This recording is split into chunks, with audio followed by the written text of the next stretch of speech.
We are now going to move into the second district. Our first candidate is Russ Jehl, and playing Russ tonight. Is Russ himself. Sorry, he had gone for a second. Now he's back.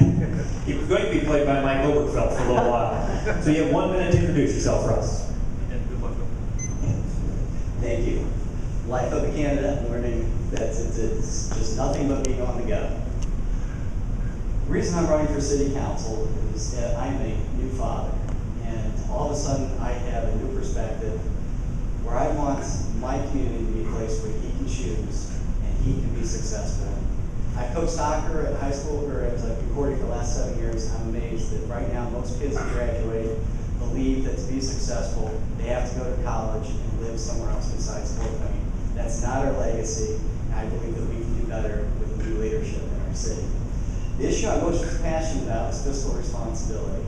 I'm very concerned that our city has not been wise in spending its money. And the recent debate this week has just proven that even more clearly to me. Our choice is not just to raise property taxes or to raid our rainy day fund. Our choice is actually what you and I do when we are limited in our budget. We can cut spending, and that's what we should be doing. Thank you. Now you get to pick a question. Number 5, 6, 8, 9, or 13? I'll take the first one. Number 5. If you were faced with needing to make cuts to the city budget, what would you cut first, and what would you cut last? Be specific about what you would cut, in other words, department name or program name, and how you would make that decision about what to cut. Well, there are several ways that we can be more fiscally responsible. First of all, we have a wonderful opportunity with the light waste fund. Right now, our mayor has gone the direction of let's spend it quickly. I don't think that we necessarily need to make a ton of cuts. We already have a pretty tight budget, but we could use that money to boost our very flat revenues. Some very practical cuts. This last year, we spent $300,000 on Renaissance Square's new parking lot. It didn't need a new parking lot. It just needed a couple basic upgrades.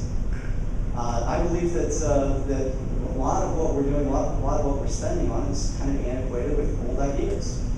Our cable access expenditures, I believe, can be upgraded and use a lot of those things. A lot of that budget can be transferred to less expensive things such as YouTube. I'm also very excited because there are ways to make our dollars go further. Right now, every construction project we overpay for. We only allow when we don't truly competitively bid it. And I believe that we can employ 10% more people to pay 10% more streets if we actually competitively bid our major construction projects. And that would stretch all the way from our roads to our Citizen Square construction projects to our water and sewer projects. And let's not forget that that's especially important. That's a source of a tremendous cost savings because we will be spending almost $250 million over the next few years just for that city water and sewer separation. Thank you very much.